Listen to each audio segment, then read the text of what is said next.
Recently, Piers Morgan has been quite critical of Israel. Yes, too little, too late, but it does add up in some ways when, especially when people are really hammering Israel, they're a pariah. People are sick of the state of Israel, what they're doing, what they're getting away with. But Piers Morgan is a tool. He has no beliefs, and he really shows this in how he smears Greta Thunberg. So let's get straight into the video because why not? So let me come to Omar. Omar, first of all, well, I'll talk to you about a few things here, but first of all, your response to the Greta Thunberg Freedom Flotilla. I thought the whole thing was a fatuous waste of everyone's time, something that was designed deliberately as a publicity stunt, achieved absolutely nothing, and actually made a bit of a mockery of the real plight of people there. No. How though? She's just highlighted something. She's just hired a flotilla ship. She's now been kidnapped by Israeli government on international waters. Like, all she's doing is promoting this. She's a young woman. She isn't a politician. She's an activist. She's doing a symbolic act of highlighting the plight of the Palestinian people. He seems to have changed his mind a lot in the last few days. What is wrong with this? Like, what harm is being caused by her highlighting the genocide in Gaza?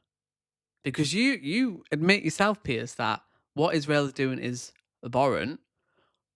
Why not take them some flour?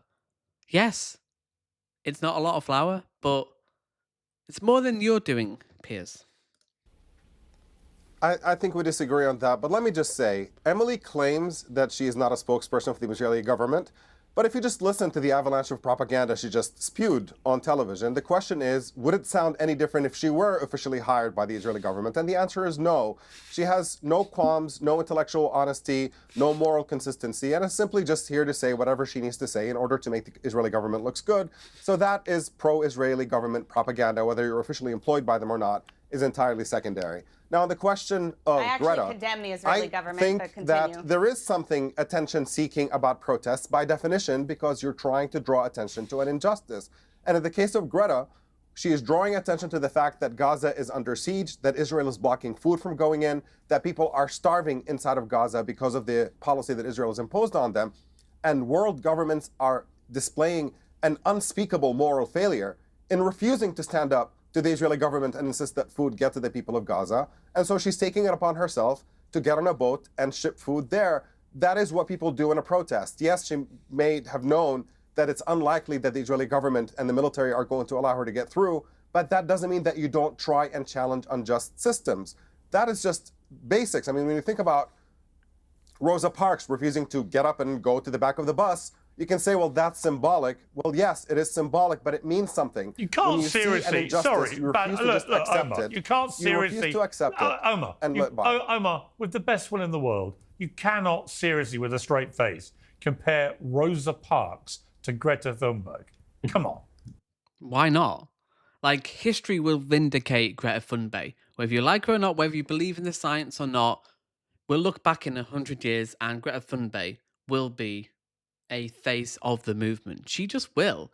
And do you think Rosa Parks was popular in the 1950s when she did this? No. Piers Morgan would have been condemning her then. The idea that somehow people like, oh yeah, they were on board with Rosa Parks. No, you're doing exactly what they did at the time, condemning her. No, she needs to know her place. And also, Piers Morgan clearly is threatened by Greta Thunberg's power. She was a young girl who stood up to climate change, had a voice, and showed the people across the world the power we actually have. He doesn't like that because he is basically a mouthpiece for the establishment. Like, if you've got bad opinions, if you like Donald Trump, you're anti-trans, you think woke, you're with Piers Morgan. Like, think about that. Like, he was, well, the Daily Mirror editor, phone hacked dead children's phones. Like, he has no values. Obviously, he has no ethics. He's good at putting his finger on the pulse of the discourse, but he's not interested in debate. He's not interested in discussion. Like, the idea that Piers Morgan somehow, oh, yes, Yes, Greta Thunberg's the attention-seeking one, not you, Piers. Come on. I'm not comparing them. You just The did. point I'm drawing attention to, Piers. Why not compare two historic figures that have done some great work? Like both, I think there is a massive comparison there. You may not like it, but 50 years, Greta Thunberg will be remembered. Will Piers Morgan? You literally No, just I'm did. saying what's similar about those situations. No, the point of an analogy is to draw on a similarity. The similarity between the situations is not that Greta is like Rosa Parks. What's similar about them is that people in the face of injustice refuse to comply with that injustice. When somebody sees that a captive population is being refused food, we don't just accept that we are not going to go there. Just because you individually do not have the power to force the issue yourself doesn't mean that you try to lead by example so that hopefully other people can force the issue. And collectively, if everybody acted the way Greta did, then we would actually break that blockade and help the people of Gaza. All the pictures I saw this today when I woke up were of Greta Thunberg grinning her head off, being given a sandwich by the IDF. Yeah, because they're... Do you think if it was Greta Thunberg, if it was anyone else, they've attacked other ships before? The idea that, the IDF is so great giving them sandwiches. Well, they wouldn't do that with Palestinians, would they? Like, the idea, oh my God, it's so insane that you bought into the IDF Israel propaganda. And also as well, what Greta has done has been very fucking brave. Like, I would not do that. I would not go anywhere near Israel because, like, she's taken a big risk there. That's really pretty ballsy. There's a chance they could easily kill her. Like, I'm not even joking. Like, it's unlikely. It would be really bad PR, but, like, she has taken a massive risk here. Who else is doing something like this? Like, you can criticize it, but what are you doing, Piers? Okay, you've done some criticism, but too little, too late, as far as I'm concerned. How that helps anybody on the Gaza Strip is completely beyond me. Let me bring in Shabbos. Welcome to Uncensored. I think it's the first time we've had you on. Look, I've had a lot of heat in the last week from the two quite feisty interviews I did, although the idea that me and feisty interviews are somehow a new brand development seems a bit ridiculous. But anyway. That's all he has as a brand. He doesn't have any values. It's just... This is why I don't tend to do these ones when there's like 4 people because they just like argue. I like to just do 2, just have a normal discussion, which seems impossible today. But come on, Piers. I have. And what's been very interesting has been the reaction I've had on social media. A very sustained campaign to abuse me, shame me, threaten me, silence me. All from, it seems, people who just object intensely to me criticising Israeli government policy, when in fact most people in the world right now are criticising the current Israeli government strategy. And the reason for that is that the original mission was supposedly... Well, some people are, some people not so much. ...to go after Hamas and get the hostages back. Well, Hamas is still alive and well, and clearly the numbers have been depleted, but it hasn't reduced their ability to run things in Gaza, or the hostages would have been released, and they haven't been. But secondly, if you look at the reality of what they're doing with their blockade, for example, only recently lifted in any capacity at all, for 3 months they waged a systematic starvation program against an impoverished people, largely women and children, in smashed down areas that have already been obliterated by airstrikes. And that, as even former Israeli prime ministers have said, it is war crimes, just open and shut war crimes. So the idea that somehow, if I raise a critical eye at this, I then automatically, according to X and people on there, I'm a Jew hater, I'm an anti-Zionist, and all these things, right? All these terrible things. I'm committing blood libels. It's all complete nonsense, isn't it? Sure, I certainly pity the level of political discourse. Well, it just shows you how there is double standards. It is difficult to criticize Israel in this current climate. The fact that he's like, what's wrong with being anti-Zionist? It's a political ideology. It's not a race. It's not an ethnicity. It's a political construction that we can criticize in the same way you can criticize socialism or capitalism or whatever ism that has a political ideology behind it. Like, it's ludicrous. And the fact he's being so defensive about it is strange because, to be fair, I would be like, if I had a bigger platform and I was as known as Piers Morgan, and to some extent, I do credit him for putting his head above the parapet. But at the same time, it's like, this is the genocide. Most of the genocide has been done. Like, what is going to change from your words, Piers? If you're talking about what Greta Thunberg's doing, like, why now? All of a sudden, like, what is that going to change? We could apply that to him as well. And also, does he even care? Like, he just doesn't want to be criticized. Well, you get to criticize Israel, and I assume people get to criticize you. It's not just in our country, but also across the world. This is increasingly why young Americans are being dissuaded from joining the electoral process. We have to stop with the straw man argument. We have to stop with the ad hominem attacks. The reality is very, very simple. On October 7th, Hamas and What's wrong with ad hominem attacks? I think they're one of the most useful techniques in debate today. We don't have real discussions. We don't have real debate. We don't have a serious... And unfortunately, that's the only way to get through to people today. People aren't interested in looking at science. Like, if your beliefs aren't based on Israel, aren't based in the facts on the ground of what they've been doing, the murder, the slaughter, and if you find that defensive or somehow justifiable, you can't be reasoned out of that position because you didn't reason it in the first place. So we can't... I'm sorry, if you're a Zionist who thinks the slaughter of children, I will call you names. And the same with fascism. Like, that's the only way to get through to these people, is through mocking them. There's no argument to be had. And this is really why Piers Morgan, I cover his stuff, is because we can't have a debate today. This is politics now. And I don't like it, but this is politics. This is how politics works now. It's making the other person look stupid. That's all you can do. Gazan civilians went into a sovereign country. They raped Jewish women. They kidnapped Jewish babies. They mutilated communities. If you truly want the war crimes that you just described, which I certainly disagree with of that characterization, it's very simple. Release the hostages, surrender. The war ends tomorrow. Israel has said that repeatedly. I encourage Omar. But Israel has killed most of the hostages, so... encourage Anna. I encourage Mahmoud Abbas. If you truly care about the plight of the Palestinian civilians, we don't need to keep hang on. Hang on. Shabbat, hang on. Just return the hostages and surrender. Yeah, if only it was...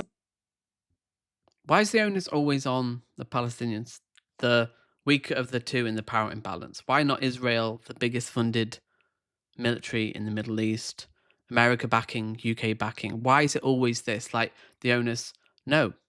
Israel needs to be leading this, and they need to do the right thing, which is withdraw from the West Bank, Gaza, and then we can have a real conversation about international law, reparations, who, is prosecuted for these war crimes. Then we can move forward. It's that simple. But what is now clear from the rhetoric of people like the foreign minister, Smodrich, who was on camera last week outlining what the new mission appears to be, which many suspected may have been the mission from the start, although I don't see hard evidence to prove that. But he was crystal clear. We're going to clear... Really? See, this is where he's really blindly kind of just like naive about what the objections were. Like, really? Not the plan? When Netanyahu said Amalek, and just how over decades they've worn down the Palestinian people through occupation, subjugation. No? Okay. Clear all the Palestinians out. And then you see 22 new illegal settlements planned for the West Bank. The mission creep has been extraordinary and is now out in the open and brazen. We want to get rid of the Palestinians, says government senior minister. I mean, it's crystal clear. It's coming out of his own mouth. The problem with that assertion is and Bezalel they're doing Smotrich it. isn't They're part of doing the war it. cabinet. Wait, hang on. The problem is Bezalel Smotrich is not part of the war cabinet. Bezalel Smotrich Oh, is come not off it. You can't believe this It would be the nonsense. equivalent. I've It would be heard the this. equivalent. I heard They this. always say... like, doing that. Imagine doing that about, like, Hegseth or JD Vance or anyone like RFK, if they actually... these people are part of the close team of Netanyahu. Like, it's just so silly. Like, no one believes this shit. From the ambassador, Let me I make heard the it from point. Let me make the Natasha point. Hausdorff, Let who's me the make the most point, and then you can sensitive interrupt me. lawyer in the history of lawyers and couldn't take it better challenging. This idea that Smodrich is some unimportant...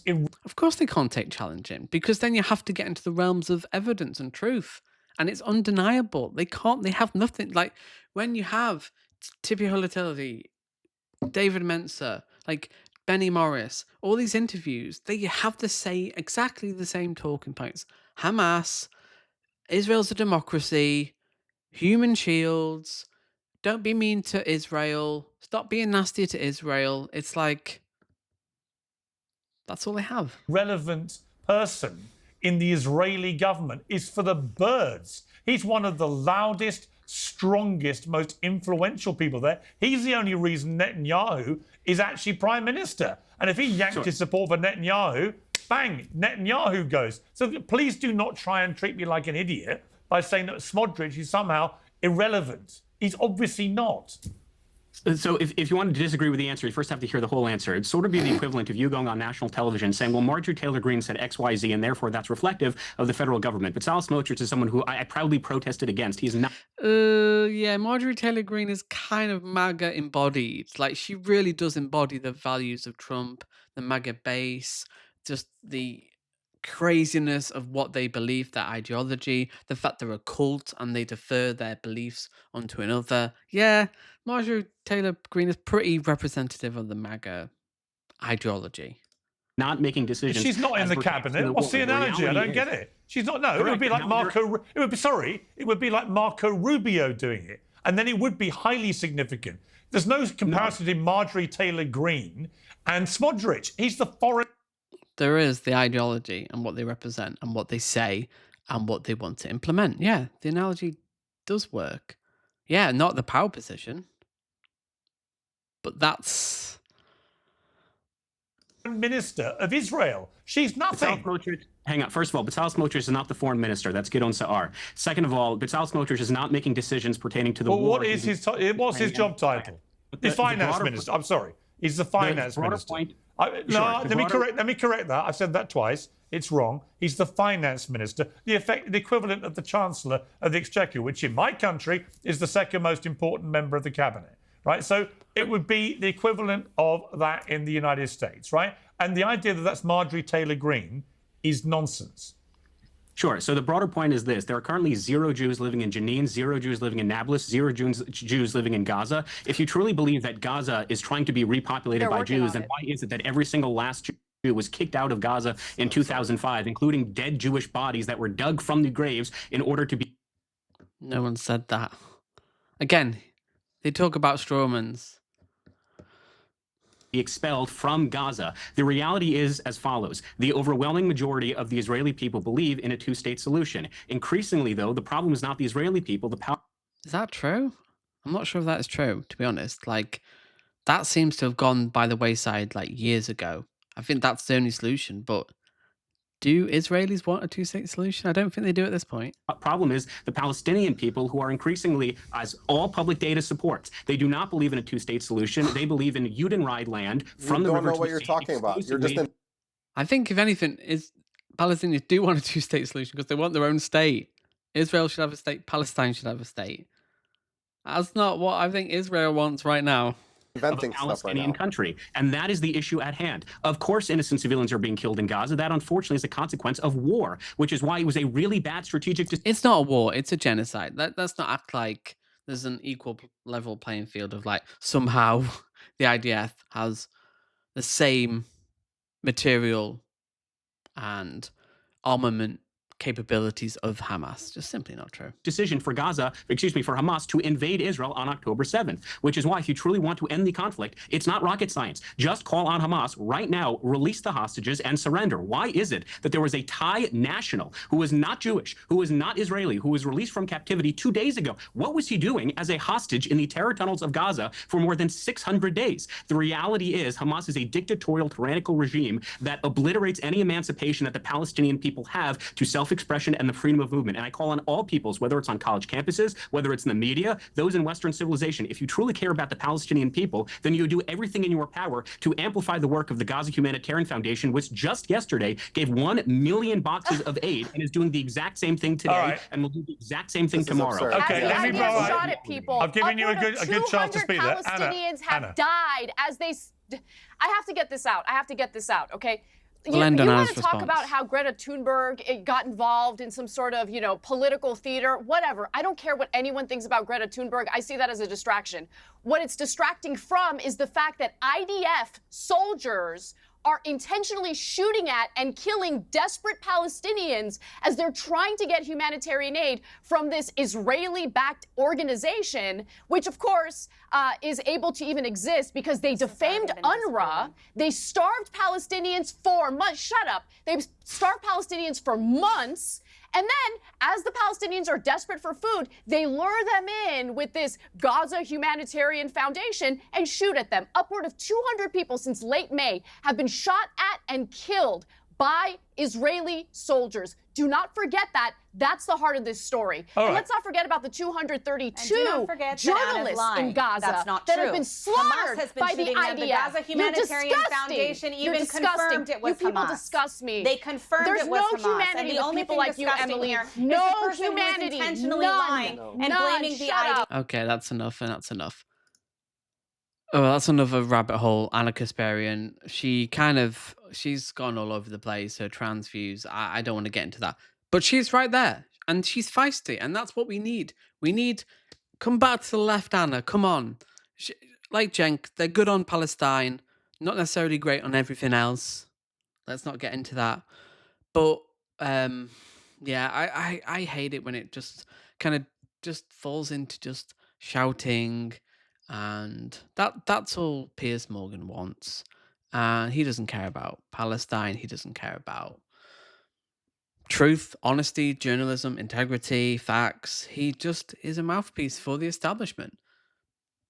And I'm surprised he's even criticizing Israel. Like, why is he doing it? It is strange in a way when you think about it.